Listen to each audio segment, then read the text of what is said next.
कुर्रम में कबायली और फिरका वाराना खूनरेजी के बाद अमन मुआहदा होने के बावजूद डिप्टी कमिश्नर के काफिले पर हमले ने सूरत हाल दोबारा ख़राब कर दी है। मुतासरा इलाकों तक ज़मीनी रास्तों से रसाई अब भी मुमकिन नहीं हो सकी है, जबकि खैबर पख्तूनख्वा हुकूमत ने ज़िला कुर्रम में दफ़ा 144 लगाकर डिप्टी कमिश्नर पर फायरिंग करने वालों के खिलाफ सख्त कार्रवाई का इंदिया दे दिया है।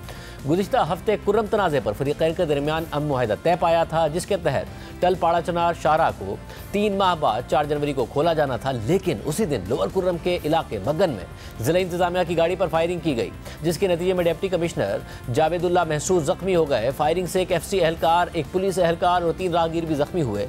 इस वाक़े के बाद गुज़िश्ता रोज़ आला सतह का इजलास हुआ, जिसमें चीफ सेक्रेटरी और IG पुलिस समेत दीगर अफसरान ने शिरकत की और कई अहम फैसले किए गए। इजलास के बाद खैबर पख्तूनख्वा हुकूमत के लामे में कहा गया कि कुर्रम अमन मुआहदे पर दस्तखत करने वाले मशरान को अमन मुआहदे के निफाज पर जवाबदेह बनाया जाएगा। 4 जनवरी हमले के तमाम मुजरिमों और उनकी हौसला अफजाई करने वालों के खिलाफ दहशतगर्दी के मुकदमे दर्ज होंगे। मुजरिमों की गिरफ्तारी के अलावा उन्हें शेड्यूल 4 में भी शामिल किया जाएगा। मशरान को 4 जनवरी के हमले के मुजरिमों और सहूलतकारों को हवाले करने का कह दिया गया है। अगर उस पर अमल न हुआ तो मुल्जिमान की गिरफ्तारी के लिए कार्रवाई की जाएगी। टल पाड़ा चनार रोड समेत दीगर शाहराहों पर सख्त इंतजामी इकदाम किए जाएंगे। मुजरिमों को हवाले न करने तक हर किस्म के मुआवजे और इमदाद को रोक दिया जाएगा। फिरका वाराना इंतशार की पुष्टपराही करने वाले सरकारी अफसरान के खिलाफ तादीबी कार्रवाई होगी। अमन अमान की पासदारी ना की गई तो शरपसंदों से आहनी हाथों से निपटा जाएगा और 4 जनवरी के वाक़े में मुलविस अफराद को हुकूमत के हवाले ना किया गया तो सख्त कार्रवाई होगी। अजनास के काफिले को जल्द रवाना किया जाएगा। काफिलों की आमदोरफ्त के दौरान सड़कों पर कर्फ्यू होगा। दफ़ा 144 के दौरान असलहा रखने वालों को दहशतगर्द तस्वुर किया जाएगा। मुजरिमों की हवालगी में अदम ताउन पर क्लियरेंस ऑपरेशन की ज़रूरत पड़ी तो आबादी को आर्जी तौर पर मुंतकिल किया जाएगा। मुख्तलिफ खवारिज के सरों की कीमत का ऐलान किया जाएगा। DPO कुर्रम को फसादात रोकने के आलात, लेडीज़ पुलिस और मतलूबा वसाइल दिए जाएंगे। पुलिस टल पाड़ा चनार रोड पर किसी भी गैर कानूनी नाकाबंदी और हजूम को हटाया जाएगा। टल पाड़ा चनार रोड की सिक्योरिटी के लिए पुलिस को मतलूबा नफरी फराहम की जाएगी और पुलिस की मदद के लिए FC समेत दीगर कानून नाफिज करने वाले इदारों को ज़रूरत के मुताबिक तैनात किया जाएगा। ज़राए के मुताबिक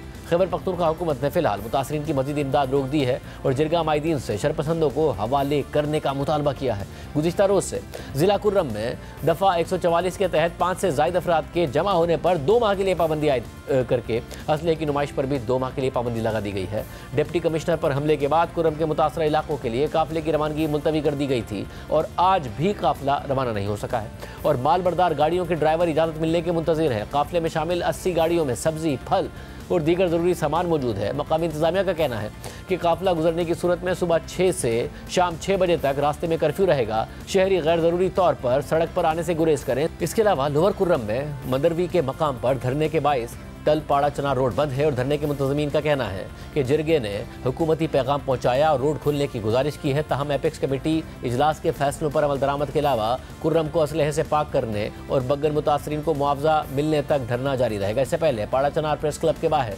2 माह से ज़ायद अरसे तक धरना दिया गया था और आज ज़िला इंतज़ामिया ने रोड बंद करने और दफ़ा 144 की खिलाफ वर्जी पर 200 से ज़ायद अफराद के खिलाफ मुकदमा दर्ज कर लिया है। दूसरी तरफ DC कुर्रम पर फायरिंग का मुकदमा थाना CDD कुर्रम में दर्ज कर लिया गया है, जिसमें 5 नामालूम अफराद समेत 30 अफराद मुकदमे में नामजद हैं और मुकदमे में दहशतगर्दी समेत दीगर दफात शामिल है। मुकदमे में नामजद 3 मुल्जिमान को गिरफ्तार भी कर लिया गया है और दूसरी जानिब जख्मी होने वाले जावेदुल्ला महसूद की जगह अशफाक खान को डिप्टी कमिश्नर कुर्रम तैनात कर दिया गया है।